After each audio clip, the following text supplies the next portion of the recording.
Good morning class 4। अब तक हम लोगों ने बहुत सारा चैप्टर्स पढ़ लिया है, बहुत जगह घूम लिए हैं हिस्ट्री में।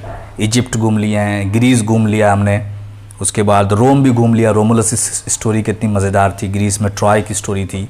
फिर हमने इजिप्ट में पढ़ा कि कैसे इंसान कोई गरीब हो गया, कोई अमीर हो गया, that we have read. Harappa हमने पढ़ा, वहाँ पे कितने अच्छे अच्छे शहर बनाए लोगों ने।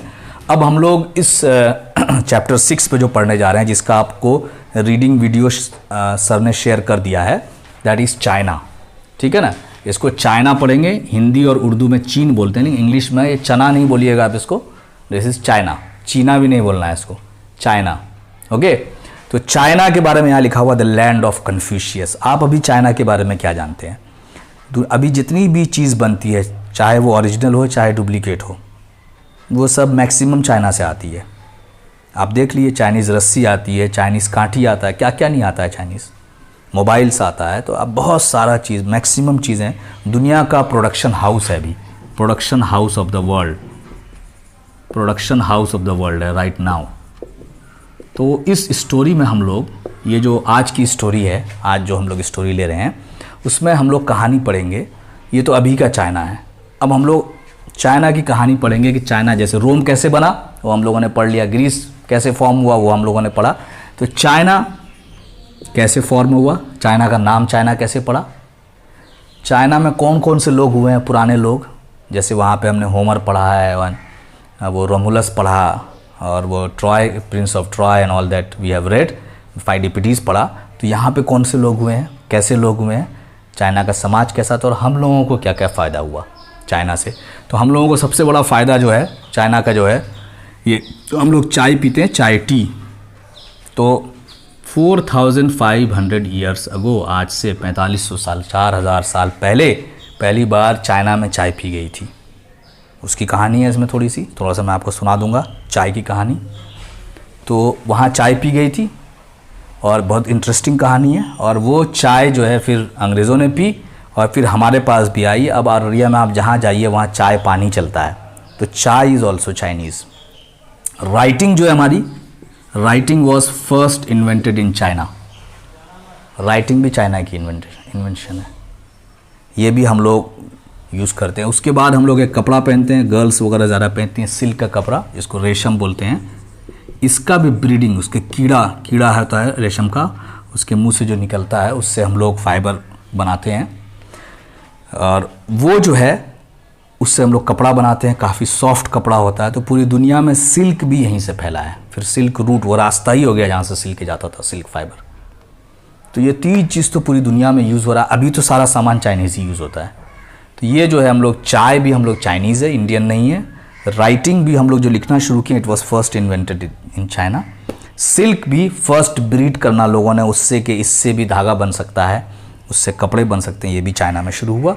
चाइना के बारे में एक और चीज़ अभी बहुत फेमस है, that is great Wall of China.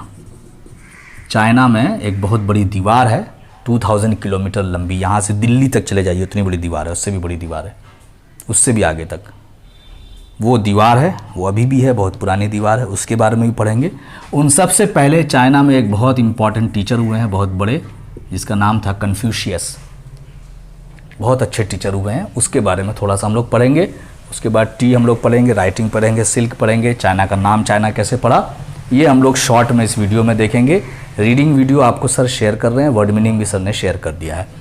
तो चाइना की कहानी पहले शुरू करते हैं हम लोग एक नदी से। जैसे चाइना है कहाँ, चाइना इज़ इन एशिया। ये इंडिया है, इंडिया का मैप है ये। इंडिया के इधर जाएंगे तो चाइना है, रशिया से नीचे है, और इधर से ये जो पोर्शन है ये चाइना का, इधर साउथ चाइना सी तक, दिस इज़ चाइना। तो ये लोकेशन हो गया, it is north of India, it is in Asia. तो चाइना का लोकेशन आप मैप में भी देख लीजिएगा, तो पता होना चाहिए एशियन कॉन्टिनेंट में है, और इंडिया के नॉर्थ में, इंडिया से ऊपर जाएंगे, हिमालय के उस तरफ जाएंगे तो आपको चाइना पड़ेगा। बहुत बड़ा कंट्री है। तो सबसे पहले पढ़ते हैं कि चाइना में कहानी पढ़ते हैं सबसे पहले नदी की। चाइना में एक नदी है जिसका नाम है हुआंग हो। इसको येलो रिवर भी बोलते हैं क्योंकि ये येलो सॉइल लेके आती है, इसका जो मिट्टी होता है ना येलो कलर का होता है। तो हम लोगों ने रिवर नाइल पढ़ा था इजिप्ट में, टाइबर रिवर पढ़ा था यहाँ रोम में। तो रिवर नाइल जो थी वो क्या है, आपको हर साल फ्लड लेके आती थी, जिसमें बहुत अच्छा मिट्टी था, जिसके वजह से इजिप्ट के लोगों ने फार्मिंग स्टार्ट किया, क्रॉप प्लांटेशन स्टार्ट किया। ठीक उसी तरह बहुत ही बड़ी नदी है, हुआंगहो नदी है चाइना में, और चाइना ये हर साल एवरी ईयर इसमें फ्लड आता है, बाढ़ आता है, और बहुत ही फर्टाइल सॉइल लेके आता है, मिट्टी लेके आता है। और नदी अगर ये है तो दोनों साइड ये मिट्टी को लाके छोड़ देता है, येलो मिट्टी विच इज़ वेरी फर्टाइल, जिसमें बहुत अच्छा क्रॉप्स होता है। लेकिन इतना फ़ायदा होता है इस नदी से, लेकिन इतना फ़ायदा के होने के बावजूद इस नदी को हम लोग बोलते हैं रिवर ऑफ सॉरो, दुख की नदी बोलते हैं। चाइना के लोग इसको दुख की नदी बोले, जैसे कोसी को यहाँ बोलने लगे थे, सॉरो ऑफ बिहार, कोसी नदी। बाढ़ तो लेके आता था, लेकिन करता क्या है, यहाँ बाढ़ आता है तो ये क्या करता था, हमारे हाउसेस को डिस्ट्रॉय कर देता था। चाइनीज़ हाउसेस को लोग मिट्टी वगैरह का घर बनाते थे, उनके खेत को उजाड़ देता था। मिट्टी तो लाता था, लेकिन ये सब काम भी करता था एवरी ईयर। तो हर बार लोगों को क्या बनाना पड़ता था, डीचेज, डाइक्स, मतलब मेड़, बड़ा बड़ा बांध बना दिया, ताकि पानी जो है आगे नहीं जाए नदी के चारों तरफ। इसको बोलते हैं डीचेस, गड्ढा वगैरह खोदे, उसमें जमा हो जाए पानी, जो आपका घर है सेव हो जाए। तो हर साल ये सब काम लोगों को करना पड़ता था। एवरी ईयर ये फ्लड लेके आए और ये सब चीज़ को बर्बाद कर दे, इनके घर वगैरह को। हर साल बहुत मेहनत करना पड़ता था, डाइक्स बना के, डीचेस बना के, उस पानी को रोकने के लिए, उस पानी से होने वाली बर्बादी को रोकने के लिए, उससे आए हुए फ्लड से बर्बादी को रोकने के लिए, डिस्ट्रक्शन को रोकने के लिए चाइनीज़ को हर साल बहुत मेहनत करना पड़ता था। नदी बहुत मेहनत करवाती थी। दैट इज़ वाई इस नदी को इन्होंने नाम दे दिया था रिवर ऑफ सॉरो, चाइना का दुख, चाइना की तकलीफ़। तो पहली चीज़ हो गई रिवर हुआंगहो। अब चाइना का नाम चाइना कैसे पड़ा, तो ये भी इम्पॉर्टेंट है। चाइना में पहले क्या था, ये जो एरिया है, जो ऊपर में इंडिया के ऊपर जो एरिया है नॉर्थ में, यहाँ पे बहुत सारे पहले स्मॉल ट्राइब्स थे, बहुत सारे ट्राइब्स काम करते थे। अब ये जो ट्राइब्स थे, इन ट्राइब्स में आपको एक टाइम में धीरे धीरे इन पे आपस में लड़ाई होती रहती, ये इससे लड़ गए, ये इससे लड़ गए, ये इससे लड़ गए, कबीला बहुत सारा। एक ट्राइब था जिनका नाम था चीन ट्राइब, चीन ट्राइब था। धीरे धीरे ये जो ट्राइब था, इसका ये एरिया था कब्ज़ा, उसने धीरे धीरे इसको हरा दिया, फिर इसको हरा दिया। तो ये ऐसा इसका कब्ज़ा बढ़ता गया, और करीब करीब चाइना के हर एरिया पे इसी चीन ट्राइब का कब्ज़ा हो गया धीरे धीरे। इसी ट्राइब के नाम पे चाइना का नाम पड़ गया चीन, और चीन से फिर अंग्रेज़ी में वो हो गया चाइना, उर्दू में वो चीन ही रहा, उर्दू और हिंदी में चीन रहा।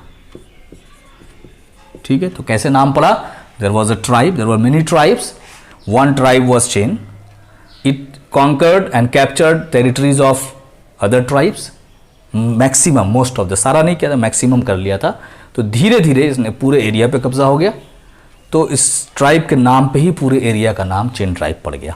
ठीक, तो नेमिंग कैसी हुई, वाई चाइना, तो आप समझ गए, हुआंगहो रिवर आप समझ गए।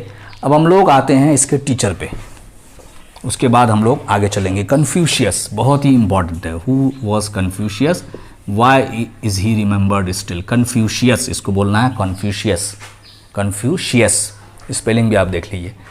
तो कन्फ्यूशियस वॉज अ टीचर। ये कब है, आज से करीब करीब 2500 ईयर्स अगो, 2500 साल पहले। एक चाइना में एक जगह है लू, अब चाइना में नाम ऐसी होता है लू, हु, वहाँ के एक प्रेसिडेंट का नाम था हु जिन ताओ, इस तरह का ही नाम होता है वहाँ पे। तो अलग अलग अपने अलग अलग एरिया में अलग अलग तरह के नाम होते हैं। तो चाइना में एक स्टेट है, उसका नाम था लू। वहाँ पे एक आदमी रहता था, एक छोटा सा ऑफिशियल था, कर्मचारी था। उसके घर में एक बच्चा पैदा हुआ, उसका नाम था कन्फ्यूशियस।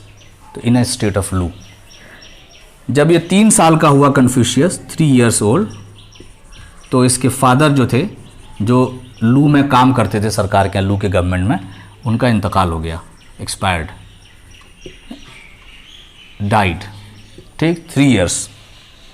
ऑफिशियल तो थे, कंपनी में तो पैसा मिलता था, लेकिन बाद में इनकी ज़मीन वगैरह बिक गई, तो ये बहुत पुअर हो गए थे, बहुत गरीब हो गए थे। तो बहुत गरीब था, फादर इंतकाल कर गए 3 साल की उम्र में ही, तो गरीबी और बढ़ गई, कोई कमाने वाला नहीं था।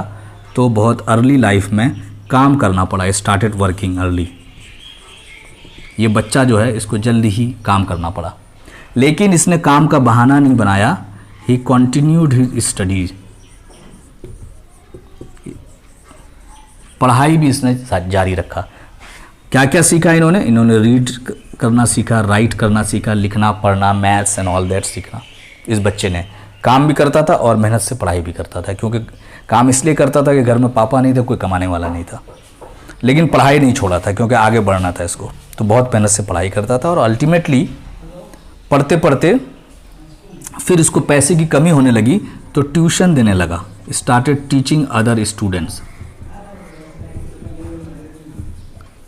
दूसरे बच्चे, जैसे 4 क्लास में वो पहुंच गया तो 2 के बच्चे को ट्यूशन पढ़ा रहा है, 5 में पहुंच गया तो 3 को पढ़ा रहा है। तो इस तरह से अपने से नीचे क्लास वाले को, अभी जैसे लॉकडाउन में कुछ बच्चे आपके स्कूल के भी हैं, वो छोटे बच्चों को हेल्प कर रहे हैं। ठीक है, सब चीज़ के लिए पैसे नहीं लेते हैं, लेकिन पढ़ाते हैं वो, कोई तो पैसे लेके भी पढ़ाते हैं, but they are helping other students. तो ये काम ये शुरू किया, उससे कुछ उसको इनकम हो जाती थी और उसका पढ़ाई का काम भी हो जाता था। और ये पढ़ते पढ़ते ये भी एक ऑफिशियल बन गया इसी लू में। ये बच्चा बड़ा हुआ, उसकी शादी हो गई, उसके बाद ऑफिशियल बन गया, जॉब मिल गई उसको पार्क का मेंटेनेंस का, वहाँ के पार्क का इंचार्ज बना दिया गया लू का। तो बहुत ईमानदार था, बहुत अच्छे से काम करने लगा, तो अच्छी खासी इसकी लाइफ सेट हो गई थी, जॉब मिल गया था, शादी हो गई थी और पैसे आ रहे थे इसको, तो इसको कोई दिक्कत नहीं थी। उसके बाद ये जब निकलना शुरू हुआ, जब ये कन्फ्यूशियस जब बड़ा हो गया तो ये मार्केट में निकलना शुरू हो गया, तो इसने देखा कि लोग तो हैं, काम वगैरह चल रहा है, खाना पीना सब चल रहा है, but people are not happy, people are not looking happy, कि लोगों के चेहरे पे खुशी नहीं है। इसको बड़ा ये हुआ कि वाई आर, मतलब लोग खुश क्यों नहीं है, मतलब सब कुछ तो ठीक ठाक है, लोगों के चेहरे पे खुशी इसको नहीं दिखती थी। तो ये परेशान हुआ। उसके बाद रीजंस फाइंड आउट करना शुरू किया कि why people are not happy, state of Lu और आसपास के लोग क्यों खुश नहीं दिख रहे हैं उसको। तो उसको रीजंस पता चला। जो क्वेश्चन आता है, रीजंस जो पता चला है, उसमें पहला रीज़न इसको पता चला कि जो ट्रेडर्स हैं, जो बिजनेसमैन हैं, जो दुकानदार हैं, दे वर डिसऑनेस्ट। क्या है? बेईमान है, बेईमानी करते हैं, गलत सामान बेचते हैं, ज़्यादा कम तौलते हैं, दूध में पानी मिला दिया, चावल में डंडी मार दिया, बेचना था कुछ बेच दिया, कुछ मिलावट कर दिया, तो देवर डिसऑनेस्ट। अब लोग सामान खरीदने गए, उनको दूध अच्छा नहीं मिल रहा है, उनको दाल अच्छी नहीं मिल रही है, चावल अच्छा नहीं मिल रहा है, वो कोई सामान दवा खरीद के ला रहे हैं, वो उसमें मिलावट है, तो लोग परेशान, जाहिर सी बात है दुखी होंगे लोग। अब आपके घर में मेहमान आए, आप समोसा लाने गए, वो कल वाला समोसा फ्राई करके दे दिया, आप जैसे मेहमान ने खाया, मेहमान का मूड ख़राब हो गया, तो आपको भी बुरा लगेगा, आप दुखी हो जाओगे। तो ट्रेडर्स जो थे, दुकानदार, बिजनेसमैन, वो क्या थे? बेईमान थे। वो क्या करते थे? Cheated the poor people. ये ट्रेडर्स गरीब लोगों को चीट करते थे, धोखा देते थे। और क्या करते थे? जो रिच लोग थे, जो अमीर लोग थे, रिच पीपल, ये डिसओबेड द लॉ। जो कानून था उसको उतना मानते नहीं थे। जब मन में हुआ कानून मान लिए, जब मन में हुआ नहीं माने। अब उसके ऊपर कार्रवाई होती थी तो घूस दे दिया, पैसा दे दिया, करप्शन दे दिया, बच गए। तो ये 3 रीज़न इसको पता चला कि traders were dishonest, they were cheating the poor people, and the rich people disobeyed the law, and they obeyed the law as and when they liked. जब उनको लगता था कि अब कानून मानना चाहिए तो मानते थे, जब नहीं लगता था नहीं मानते थे। जब वो फंस जाते थे तो वो पैसा दे के बच जाते थे। करप्शन था। इसके वजह से जनरल लोग जो थे, आम आदमी, दे वर अनहैप्पी, वो खुश नहीं थे। ये पता चला कन्फ्यूशियस को। तो कन्फ्यूशियस ने पहले देखा लोग खुश नहीं। आमतौर पर लोग जब अपना खुश होते हैं तो उनको दूसरे का कुछ नज़र ही नहीं आता। जब अपना सब खाना पीना, गाड़ी बंगला सब हो जाता है तो दूसरे की परेशानी से उनको कोई मतलब ही नहीं होता, लोग सेल्फिश हो जाते हैं। कन्फ्यूशियस ऐसा नहीं था। कन्फ्यूशियस ने देखा जब लोग खुश नहीं हैं तो रीज़न्स पता करने की कोशिश की, तो ये मोटा मोटी 2-3 रीज़न। तो उसने सोचा कि ये रीज़न है तो लोगों को समझाते हैं, लोगों को पढ़ाते हैं कि तुम लोग कुछ अच्छा काम करो। तुम लोग अगर चीटिंग नहीं करोगे, धोखाधड़ी नहीं करोगे तो तुम लोग खुश रहोगे, दूसरे भी खुश रहेंगे। तुम्हारी वजह से किसी को तकलीफ़, तुमने किसी के साथ धोखा दे दिया उसको तकलीफ़ हो गई, उसने किसी के साथ धोखा दे दिया उसको तकलीफ़ हो गई, सब ने एक दूसरे के साथ धोखाधड़ी शुरू कर दिया तो पूरे समाज में सब लोग दुखी है एक दूसरे से, सब एक दूसरे की शिकवा शिकायत कर रहा है। तो वो चाहते थे समाज में अगर लोग सुधरना शुरू हो जाएं, अपने अपने मामलात, डीलिंग्स को ठीक करना शुरू कर दें, तो धीरे धीरे समाज में लोग खुशी हो जाएंगे। तो ये जब इनको पता चला तो कन्फ्यूशियस ने लोगों को फिर पढ़ाना, सॉल्यूशन भी निकाला, सिर्फ रीज़न निकाल के छोड़ नहीं दिया।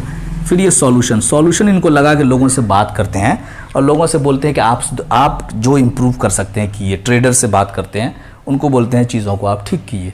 तो what did Confucius became a teacher, वो छोटे ऑफिशियल से he became a teacher. Confucius अब टीचर बन गए।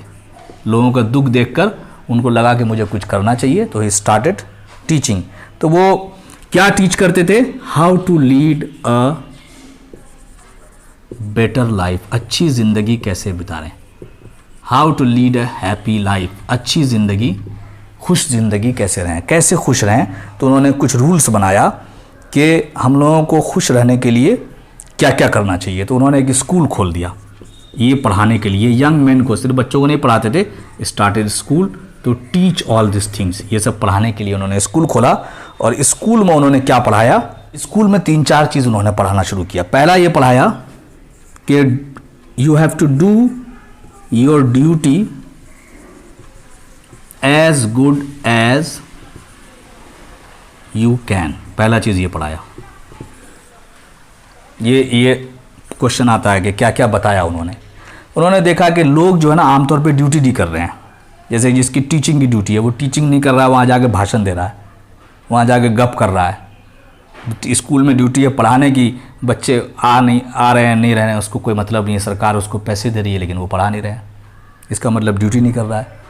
डॉक्टर की ड्यूटी है कि भाई हॉस्पिटल में ठीक से लोगों का इलाज करे, वो इलाज नहीं कर रहा है। सफाई वाले की ड्यूटी है, वो सफाई नहीं कर रहा है ठीक से, वो फांकी मार रहा है, वो अपना काम छोड़ के गायब है।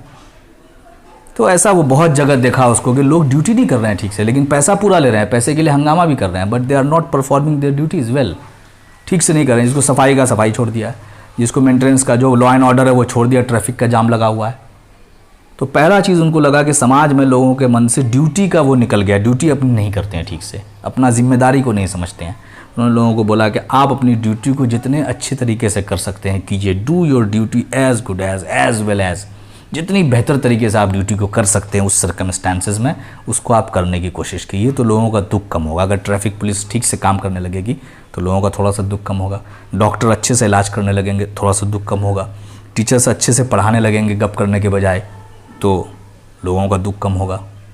तो आप देखिए, ट्रेडर्स अगर अपनी ड्यूटी अच्छे से करेंगे, सही सामान लाएंगे, चेकिंग इंस्पेक्टर्स जो है उसको ठीक से चेक करेंगे, उसको घूस लेकर छोड़ेंगे नहीं, तो लोगों का दुख कम होगा। तो पहला पॉइंट इन्होंने बताया कि everyone should do one's duty as good as he और शी कैन, जितने अच्छे से वो कर सकता है अगर वो ड्यूटी करेगा तो बहुत सारे लोगों की तकलीफ दुख कम हो जाएगी।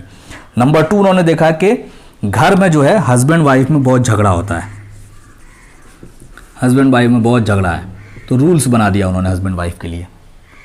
छोटी छोटी बात पे झगड़ा है, अब हस्बैंड आया बाहर से काम करके गुस्से में, अब उसमें नमक देने भूल गई तो अब उस बुढ़ा खाना फेंक दिया, फिर उसमें झगड़ा हो गया, हॉट टॉक हो गया, तो उससे वजह से बच्चे भी दुखी हुए। फिर दूसरे बगल वालों ने सुना, वहाँ पे भी बैड वाइब्स गए, नेगेटिव एनर्जी गई। उन्होंने देखा कि जो फादर और सन हैं वो भी जब बच्चे बड़े हो जा रहे हैं तो बाप से बदतमीज़ी कर ले रहे हैं, तो उसके वजह से बहुत सारे लोग दुखी हैं। जो बूढ़े हो गए हैं उसका ख्याल नहीं रख रहे हैं, उसके वजह से भी लोग दुखी हैं, समाज में निकाल दे रहे हैं, पेंशन का पैसा ले लिया बाकी गायब कर दिया उनको, बस उसके पैसे से ही प्यार है।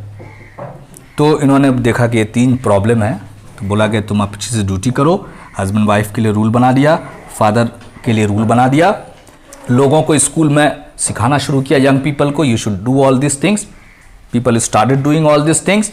तो समाज में अच्छाई फैलने लगी और धीरे धीरे इनका नाम भी होने लगा। इनका नाम होने लगा इतना, ये बहुत फेमस हो गए। ये फेमस हो गए तो लू का जो चीफ था, ये जिस स्टेट में रहते थे वहाँ का जो चीफ था, उसको लगा कि ये कौन आदमी है कन्फ्यूशियस भाई, एक स्मॉल ऑफिशियल है, पार्क का इंचार्ज है, इतना पॉपुलर क्यों है, लोग इतना क्यों पसंद करते हैं। तो उसको बुलाया और बोला कि तुम बहुत अच्छे आदमी हो, तुम हमारे स्टेट के चीफ जस्टिस बन जाओ, जज बन जाओ, जो भी तुम्हारे पास क्रिमिनल्स को लाया जाएगा तुम उसको ठीक से फैसला करना। तो ये तो बहुत ईमानदार आदमी था, तो इसके पास क्रिमिनल्स को लाया गया। तो आमतौर पे लोग सबकी बात नहीं सुनते हैं, दोनों फरीक की बात सुनते थे। एंड ही जज देम वाइजली इनके हिसाब से अच्छे से जज करना शुरू किया, अच्छे से सज़ा या जो भी है वो करना शुरू किया। तो ये और पॉपुलर हो गए, इतना पॉपुलर हो गए कि बाद में इसको प्राइम मिनिस्टर बना दिया गया लू का। जब प्राइम मिनिस्टर बना दिया गया तो इन्होंने अब इसको और काम बढ़ गया, तो इन्होंने अच्छा काम शुरू किया। इन्होंने क्या किया, इन्होंने पुअर पीपल का स्पेशल ख्याल रखा। जो गरीब लोग थे, looked after poor people well, कि गरीब लोगों को कोई परेशानी नहीं हो, ये किया। दूसरा काम, जो ट्रेडर्स बेईमान थे उसके लिए fixed prices of the things, goods का, चीज़ों के दाम को फिक्स कर दिया कि आप इतने में ही बेच सकते हैं इन चीज़ों को, जिसकी वजह से चीटिंग नहीं हुई। इंस्पेक्टर्स को लगा दिया, कहीं पे लोग मिलावट नहीं करेंगे। तो लोगों के दुख को कम करने के लिए जितना कर सकता था उसने किया। प्राइजेस फिक्स किया तो पुअर को गड़बड़ नहीं, थोड़ा सा आसानी हो गई सामान खरीदने में। और दूसरा, ट्रेडर्स को बताया कि मिलावट नहीं कर सकते, इंस्पेक्टर वगैरह छोड़ा, समझाया जाकर। लेकिन जो ट्रेडर्स थे बहुत सारे बेईमान हो गए थे।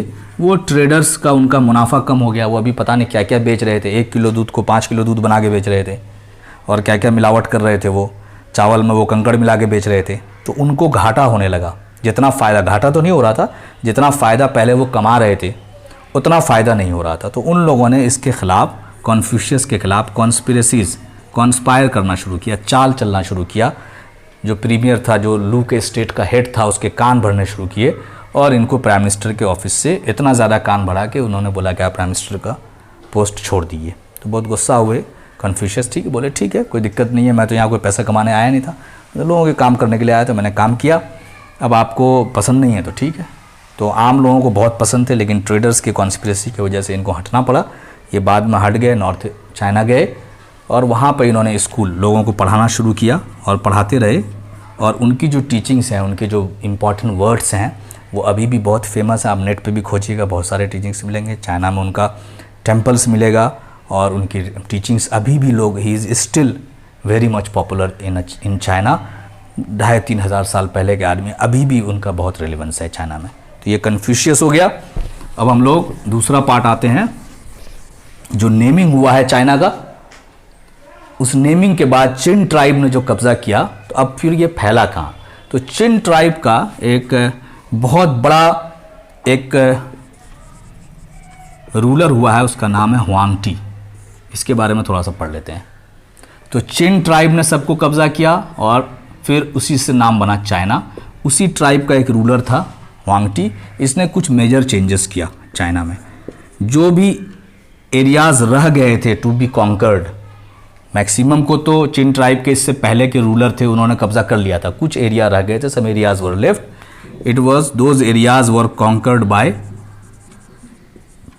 वर कॉन्कर्ड, फतह किया उसको चाइना में मिलाया हुआंगटी ने, नंबर 1। नंबर 2 क्या किया, पैसा, करेंसी जो था, मनी, हर जगह के लोग, अब बहुत सारा, अब बड़ा बन गया था चाइना, बड़ा कंट्री बन गया था, इसमें बहुत सारा एरिया था। अब यहाँ के लोग अलग पैसा यूज़ करते थे, रुपया यूज़ करते थे, यहाँ के लोग टाका यूज़ करते थे, यहाँ पे लोग कुछ और डॉलर यूज़ करते थे, कुछ यूज़ करते थे अलग अलग। तो बड़ा मुश्किल होता था। अब यहाँ के लोग यहाँ आ जाते थे तो सामान खरीदना होता था, तो ये वाला रुपया चलता नहीं था। जैसे नेपाल के केस में होता है, इंडिया का मालूम है, अंदर जाइएगा नहीं चलेगा, तो आपको चेंज करना पड़ेगा। तो इन्होंने क्या किया, पूरे कंट्री में, यहाँ कंट्री में ही दिक्कत हो रही थी कि आप बिहार से आप दिल्ली जाइए और मालूम है आपका पैसा नहीं चल रहा है, वहाँ नया पैसा लेना पड़ेगा। तो इन्होंने क्या किया, पूरे कंट्री में same money to be used, same money to be used in whole China. इन्होंने पहला काम किया, सेम मनी कर दिया। दूसरा, राइटिंग स्टाइल भी अलग था। राइटिंग तो सबसे पहले डिस्कवर होती, यहाँ की राइटिंग अलग थी, यहाँ की राइटिंग अलग थी, यहाँ के अल्फ़ाबेट्स अलग थे। यहाँ का आदमी यहाँ का नहीं पढ़ पा रहा, यहाँ का आदमी यहाँ का नहीं पढ़ पा रहा। तो इन्होंने राइटिंग स्टाइल भी सेम कर दिया, सेम राइटिंग स्टाइल। तो ये 3 काम किया है। ये क्वेश्चन आता है कि व्हाट एक्शन, ये आपके बुक में भी दिया हुआ है कि इन्होंने क्या क्या एक्शन लिया हुआंगटी ने। तो पहला लिया है कि जो एरियाज रह गए थे कंट्रोल करने के, कॉन्कर करने के, जीतने के, चाइना में मिलाने के, उसको मिला लिया। He made everyone use the same money. सारे स्टेट्स को, सारे एरिया को बोला कि एक ही पैसा यूज़ करना है। ये पैसा यहाँ, अगर ये बंदा यहाँ से यहाँ आएगा तो उसको पैसा चेंज करने की ज़रूरत नहीं है, वही पैसे से उसको वहाँ भी ब्रेड मिल जाएगा, वहाँ भी मिल्क मिल जाएगा।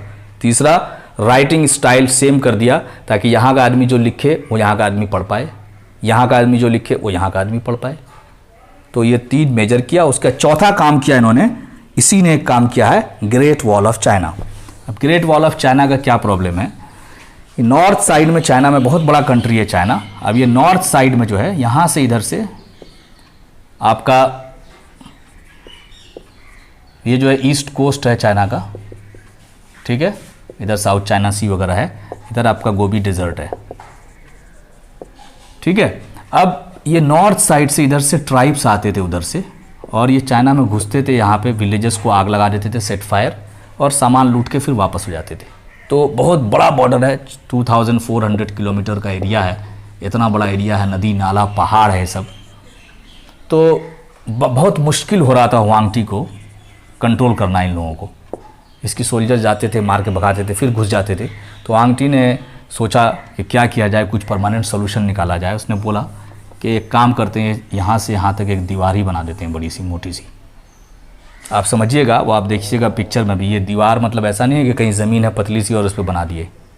ये पूरा नदी है, नाला है, रोड है, ये सॉरी हिल्स हैं, माउंटेन्स हैं, उस पर बनाना है, तो कहीं वैली है।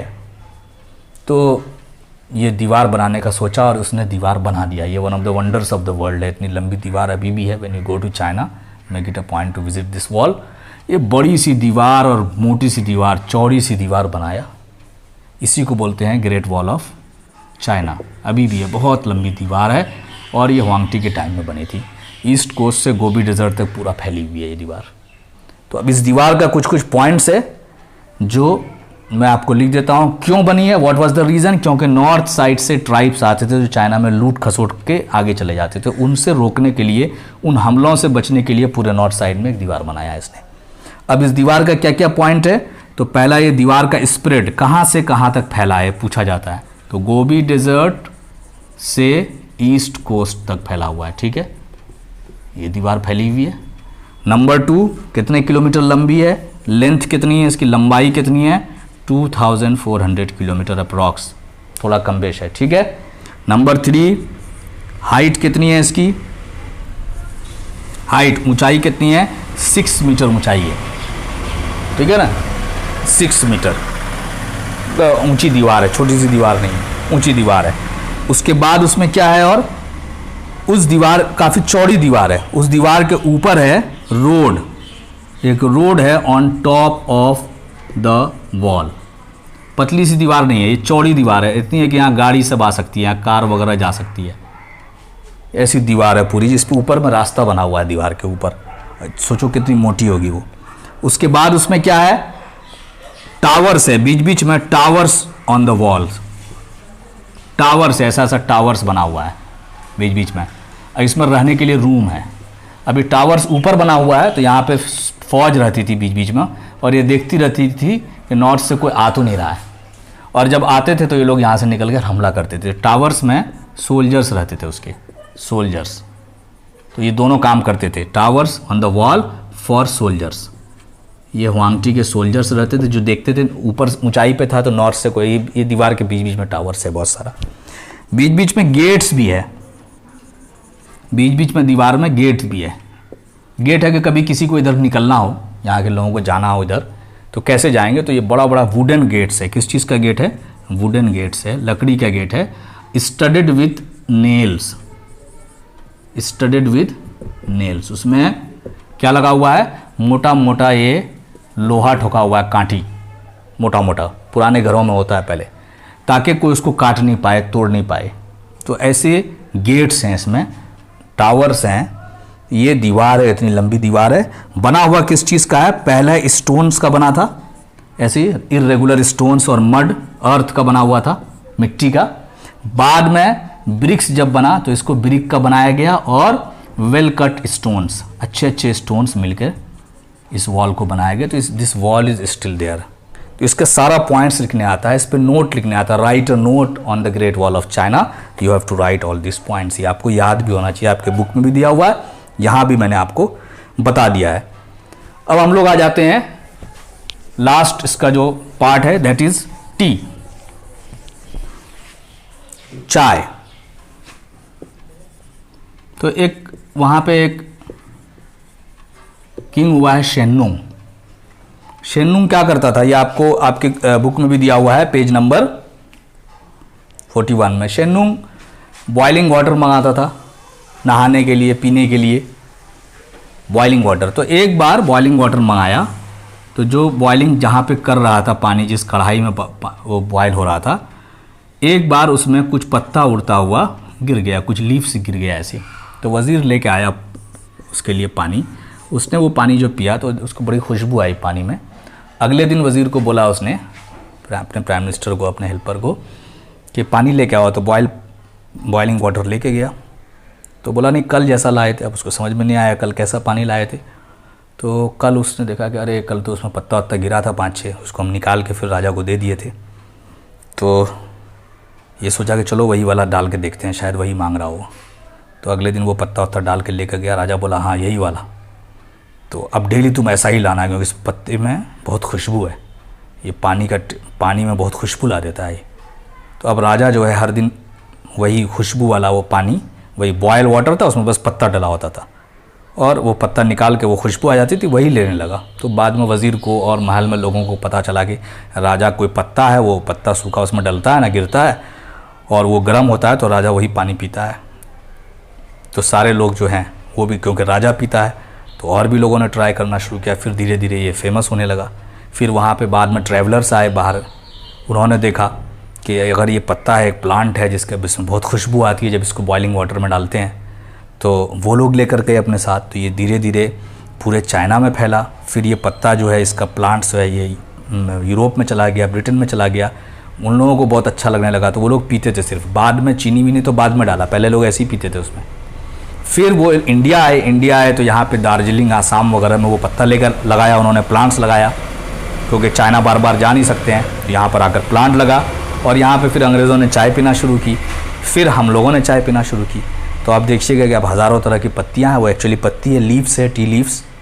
और आप दार्जिलिंग के साइड जाइएगा, सिलीगुड़ी के पास, तो आपको वहाँ पे उसका प्लांट्स दिखेगा। You can go and visit that plant. तो वो लीफ डालते हैं तो उससे खुशबू निकलती है। ये तो उतनी अच्छी चाय नहीं है, असली तो चाइना में है, जो उसमें बहुत खुशबू है। और अब दूध, बाद में लोगों ने उसमें दूध डाल के और भी बना दिया, शीर चाय, मीठी चाय, और अब तो हज़ारों तरह की चाय मिलती है। अदरवाइज़ पहले सिर्फ बॉइलिंग वाटर में उसको डालते थे, चीनी भी बाद में लोगों ने ऐड किया। तो ये चाय की कहानी है। 4500 ईयर्स अगो लोगों ने चाय पीना शुरू किया था चाइना ने। तो ये चाइना की स्टोरी हो गई। तो चाइना की स्टोरी में कन्फ्यूशियस अच्छे से याद होना चाहिए, उसके क्या क्या टीचिंग्स हैं। दूसरा हुआंगहो रिवर हो गया, उसको क्यों रिवर ऑफ सॉरो बोलते हैं। तीसरा आपको हो गया ग्रेट वॉल ऑफ चाइना। फिर उसके बाद आपको सिल्क ब्रीडिंग भी यहीं स्टार्ट हुआ, और ग्रेट वॉल ऑफ चाइना का सारा पॉइंट्स, प्लस चीन का नाम चीन क्यों पड़ा, चाइना क्यों पड़ा, और शेननुंग ने, हुआंगटी ने वहाँ पर क्या क्या डेवलपमेंट किया। He made everyone use the same money, he made everyone use the same style of writing. ये हम लोग अच्छे से पढ़ लें। जो रीडिंग वीडियो भेजा गया उसको आप देखें, कुछ एडिशनल क्वेश्चन भेजे जाएंगे, उसको भी आप कर लीजिएगा। Thank you very much.